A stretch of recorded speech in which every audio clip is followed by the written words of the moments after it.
His name is David Drew. David, welcome. Thank you. So, the name Exorcist, the word Exorcist, immediately because of the film Exorcist, I'm sure, conjures up very, very horrific things in people's minds. You're sitting there now, you don't seem like an horrific person. Am I right in saying that about exorcists? People do get worried about the word, of course, and especially due to the film The Exorcist, which incidentally I thought was terrific. But exorcist actually comes from the Greek word exorcio, which is to dismiss. That's what it means. And of course this is to dismiss ghosts from people or places, I must say, because you see, some people will say that they've got a haunted house. Yes. But of course, going back down through the ages, in biblical times, there was a great belief in demons actually being able to take control of a person. So when I go out, and I'm called out very often throughout North Wales, indeed throughout the country, on occasions, people will say that I've got a ghost in my house. But I have to also quickly add that 9 times out of 10 when I'm called out, people need a plumber, not an exorcist. So the first thing I have to do is ascertain, is this genuine? Yeah, now, exorcists, do they exorcise any kind of ghost? There are different types of ghosts. There's a ghost which I'm told can't harm you. Then there's a poltergeist which I'm told can physically pick things up and throw things at you. They can harm you. What sort of ghosts do you exorcise? Yes, let's correct one or two things firstly, because what is a ghost? Now, my definition of a ghost is the spirit of a person who has passed on, who are now making themselves visible to people still living here on the earth for whatever reason. Visible? Because a lot of ghosts aren't. Well, they can make themselves visible to people who are sensitive. But of course, they may not make themselves visible, but they are still there. So you may actually feel a presence rather than see a presence. Right. But you see, you talk about poltergeist, which again comes from the German word polter and geist, which is a rattling spirit. Poltergeist activity, what we have to remember is there are some very funny people in this world. In fact, there's evil people in this world. True. And of course, with a belief in life goes on forever, when people pass over, they don't, as the Christian church may have you believe, float along on a cloud playing a harp, or if you're not very good, you go down and meet a gentleman wearing a red catsuit and carrying a toasting fork. So we'll dismiss this. People pass on. And sometimes people pass on in traumatic circumstances, maybe as a result of murder, suicide, they've been killed, or whatever. And they can be very much earthbound entities. And this is usually where I'm called in, when someone will say to me, I've bought this old house and I fear that it's haunted. It could well be that there's maybe the people that lived there previously don't want to, for whatever reason, progress in spirit. And poltergeist activity are really the ghosts who are causing problems, maybe moving things around. Indeed, I've seen cups and saucers flying through the room. This is poltergeist activity. Also, not to be confused with what's called telekinesis.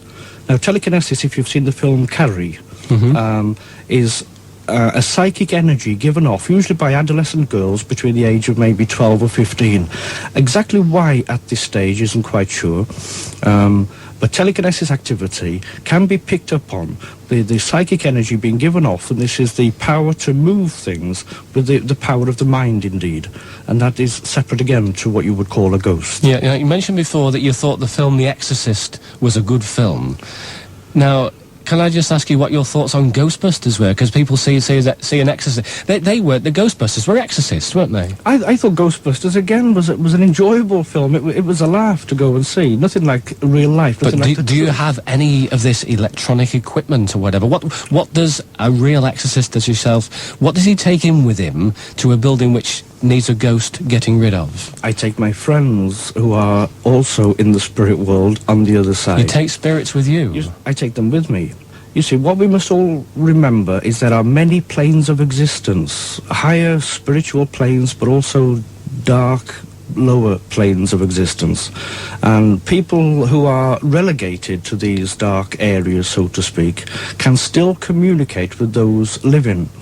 Sometimes, very often indeed, I'm called out where maybe a group of students have been playing with the Ouija board or something like this, and days later all sorts of weird things are happening to them, and they call me in. So I don't believe that people should dabble in what they don't understand in. Yes. I'm a great believer that if my central heating packs up, I call a plumber. If my car breaks down, I call a qualified mechanic. If you've got problems with ghost, poltergeist activity, call in someone who knows what they're doing. Well, okay, so I've got a ghost in my house, we'll say, and I've called David Drew out to exorcise my ghost. It's frightening me, it's worrying me, I've got goosebumps on me goosebumps. David, come into my house, get rid of the ghost. What do you do first of all? Well, I've already said that I will come and try to make sure that it is a ghost, because of course you could hear things and how do you do that? in the night, and it's not. My first thing is hopefully to make contact with whoever is causing the problem. Now, if there is someone there, a ghost, we'll stick to words that people understand. I may say an earthbound entity or clever words, but everyone understands ghost. If there is a ghost there in your house, I want to find out why he's there, he or she. For what reason? Because usually there is a reason that they want to make contact for a reason. It may well be someone that you've known previously who have died traumatically, someone who may have killed themselves recently, and they're trying to make contact with you. You may not see them, but you can feel a presence, which is eerie, of course. You may even see things being moved around because they are trying to let you know that they are there. And so when I come along, I will see the person who is there that you may not see. I will be able to communicate with that person, because I am a great believer that not only have I been invited along to your house to help you, but my duty also is to the person on the other side who may be having problems. So, saying all this, you obviously do believe in life after death? Oh, certainly, and I also believe in life before life, but we could talk for hours about that. I say that life is eternal. Now, if I say to you, the wheel on your car, where does it begin and where does it end? It's a circle. It has no beginning, it has no end. Life has no beginning, life has no end.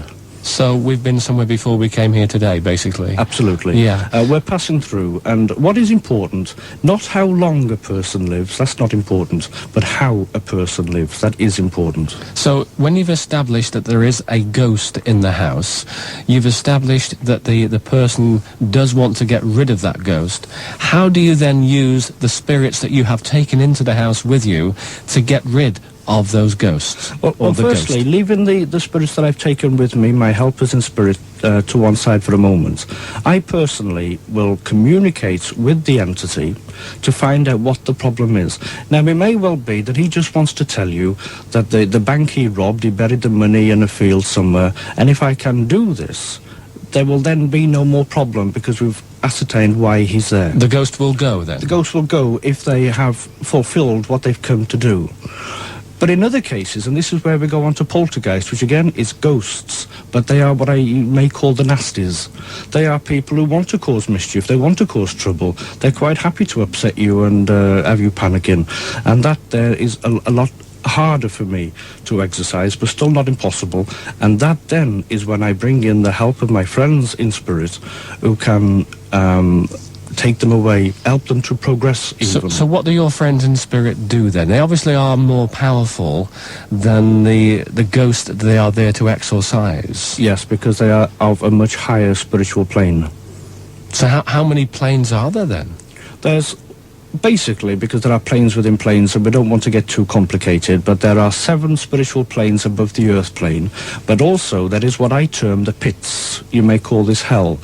When a person dies, when a person leaves this earthly body and carries on living, depending on how they have lived their earthly life, predetermines where they are going to be when they pass over. Now, if you've got someone who is downright evil, and glad to be evil, downright nasty, and wants to be, has led a horrendous life, they will be doomed to the pits, or the lower planes, the dark side.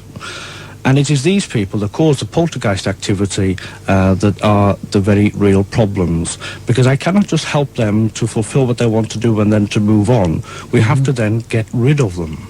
Right. And I've had many, many cases like this that I could tell you about. Do you know how many ghosts you've exorcised over the years? Oh, we must be talking, I don't know, off the top of my head, 40, 50, 60. Remember, I've been doing this work all of my life, really from a very early age. Do you regard it as a gift? It's a gift, yes. It's also a power. It's the reason why I'm having this earthly life. Right. It is a part of the work that I'm here to do. Well, David, with Halloween coming this Sunday night, have you found through experience that more ghosts appear and go into people's properties at this time of the year? Now, that's a difficult question. Let me try and answer that as best I can. The answer is that no, it doesn't create any more poltergeist activity or more ghosts to be found, but I think what it does is make people more aware, or they're thinking more, or they get into bed of a night at Halloween and are conscious, is there something around me, is there something in the room tonight? Whereas at other times of the year they wouldn't even think about. But it is also true to say that after Halloween, Monday, Tuesday, Wednesday next week, I know that I will be receiving a number of calls to people who have got problems. Now, mostly, I think that we can say that for generations, people have just had a party at Halloween, the pumpkins and all that, the kids dressing up as witches, trick or treat. I think it's a bit of fun for people to enjoy. But some people, of course, may try to take it one step further. Some people may want to say, oh, let me see if I can contact a ghost. Now, of course, if you are opening yourself up, then all kinds of entities on the other side are likely to try and use you. And it has been known where people can be possessed by evil influences. Well, David Drew, thank you very much indeed for coming in to talk to us today. I mean, I found it fascinating. It's certainly opened my eyes to what exorcism is all about.